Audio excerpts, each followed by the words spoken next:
the fascination.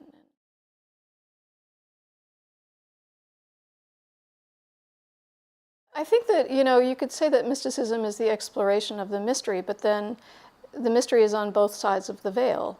And so for the mystic, one who sees things in a more embodied way rather than a perceived way, once you get that experience of embodying something, you have then the view from both sides. And so it is not just something that happens behind the veil. The viewpoint may be from behind the veil, but the understanding then illuminates both sides.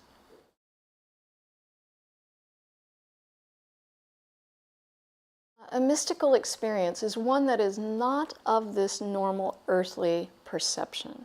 So it is, for me, it is usually an embodied state that is separate from the perception fields. And so I may embody being in the state, for example, of being in the Christ consciousness, being in the body of Jesus, being in the mind of Buddha, being in the God field itself. I am aware only of being and observing both that state versus being in the body state. And so it is a transporting to a completely different kind of conscious awareness, and fully engorged in that experience, not in that moment aware of the physical state at all. And in those moments, instantly having a whole field of new wisdom, a whole field of new perspectives and understandings instantly.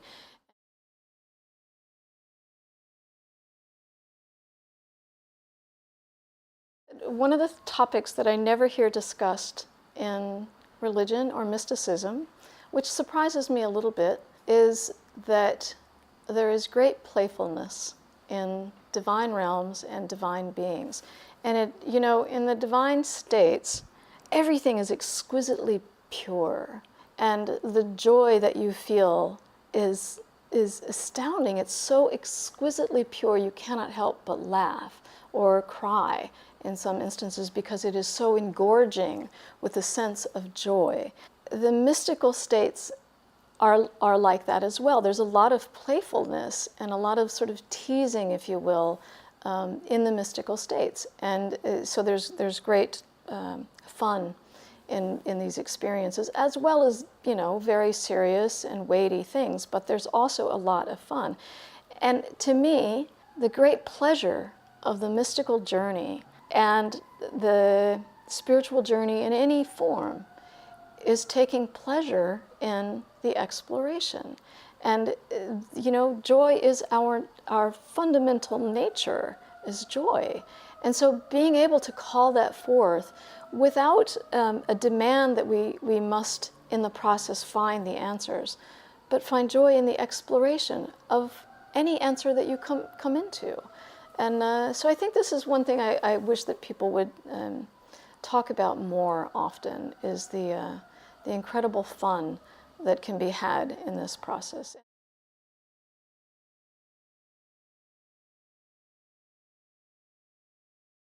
I consider prayer one of the most important parts of a spiritual practice. From the mystical standpoint, the intention of prayer is an intention of union.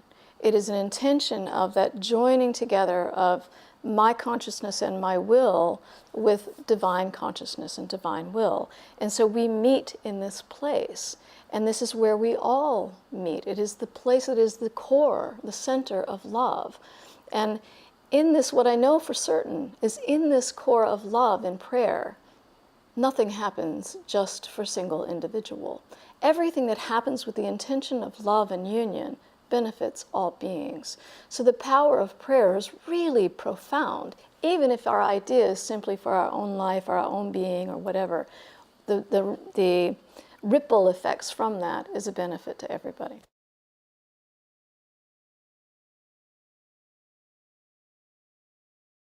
Sometimes I think meditation is a real chore. It's like yoga. You have to get your butt on the mat before it does you any good. Meditation is a really powerful tool for seeking the state of stillness. You know, we have so much coming at us in our day-to-day life that meditation is that place where we can aim to just be quiet. And it is the state we can get in to be in a state of allowing and receiving and openness and letting things just fall away. It's a way to give our body and our mind a break.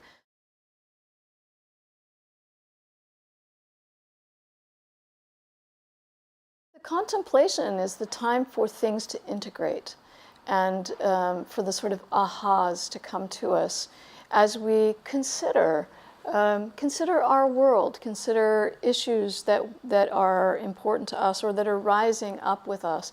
And so it is allowing that space within our walking life. You know, I'm a fan of being able to consider everything from all perspectives. And the contemplation practice allows us to explore all of those possibilities of perspective.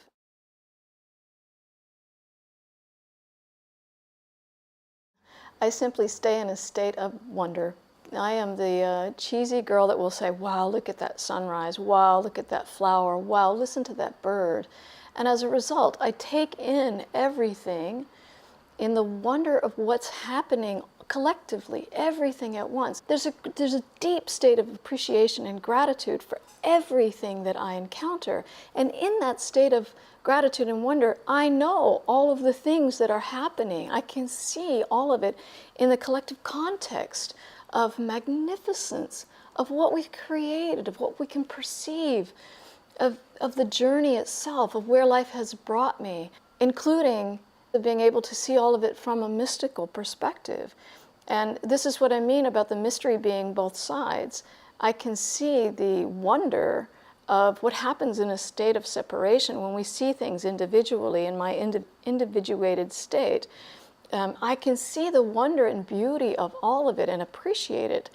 And at the same time, I know very well what's happening from sort of the collective energy state that's creating all of this. So I get to see it in a very, very full way. So the way that I do it is simply to be aware fully of everything that I am experiencing in this moment, and just to be one with it and let it flow with great love and great appreciation for every bit of it.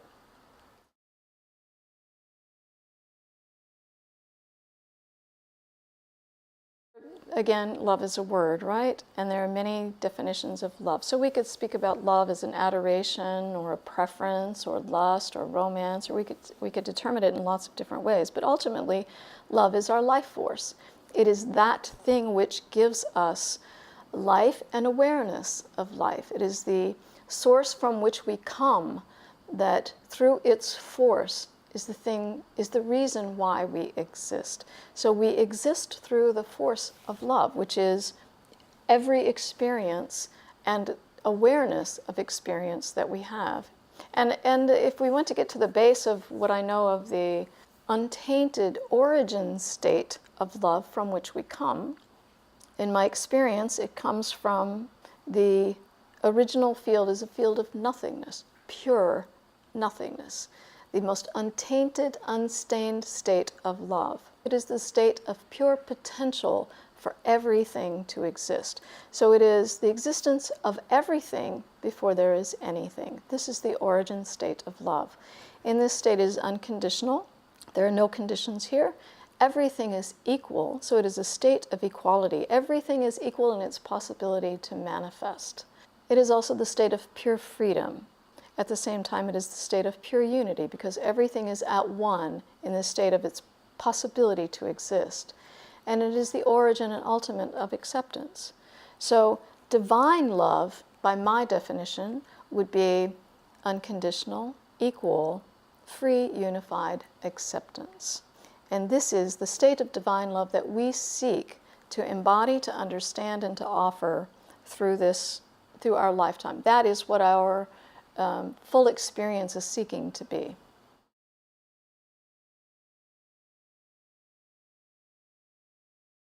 Absolutely. It is absolutely innate. It is covered up with our conditioning, and the awakening process is that that point of discovering more and more and more and more of our potential to remember we are that aspect of God. We are simply expressing it through our perceived separation from knowing ourselves as love.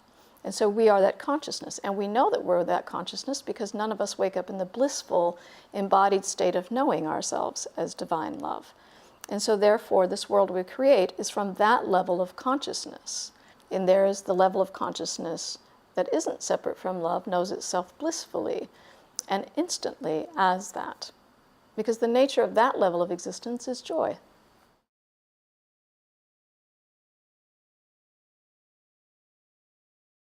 I would use God and love interchangeably. To me, there is no separation whatsoever.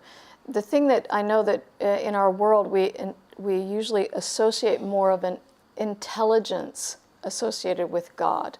We don't associate that same intelligence usually with the word love, but to me it's one and the same. The intelligence of the universe, the intelligence of the collective of which we're a part, is intention of God itself, the intention of love itself. So for me it's interchangeable.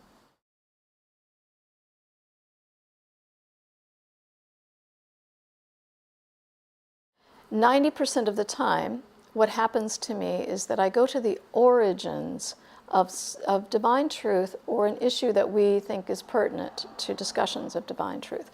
For example, the very first experience was going into the body of Jesus at his moment of crucifixion and getting sight instantly into how mankind had evolved over untold millennia before this point, and what was happening in the world at the time of the crucifixion, and then how the world evolved after the crucifixion through to current day.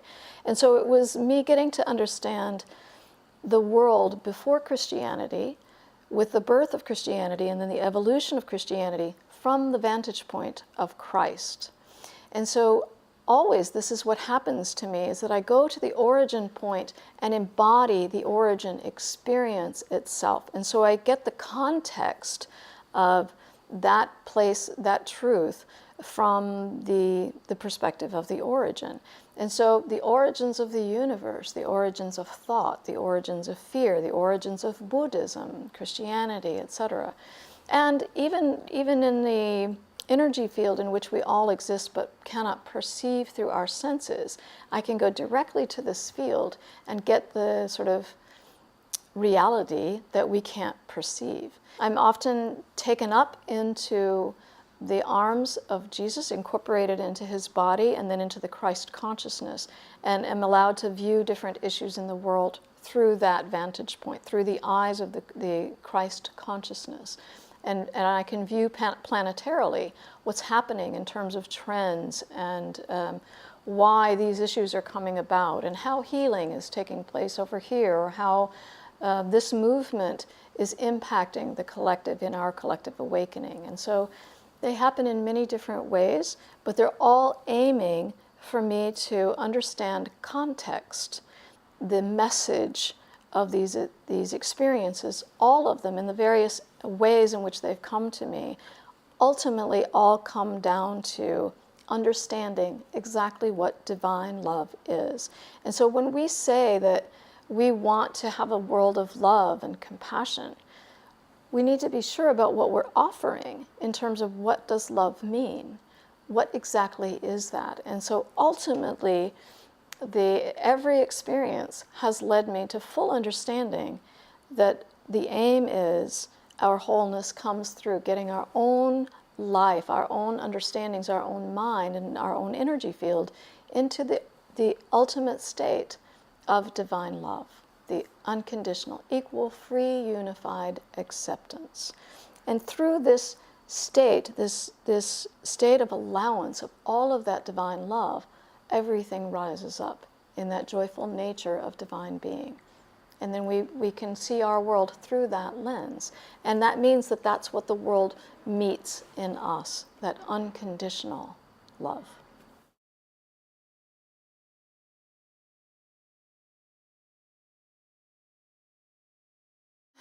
we've spoken many times about there being a whole cosmos full of opportunity or options for words, right? We can just choose this word out of the cosmos to describe things. But if you could take it all together, probably the best word that I have for this magnificence of this journey is awe.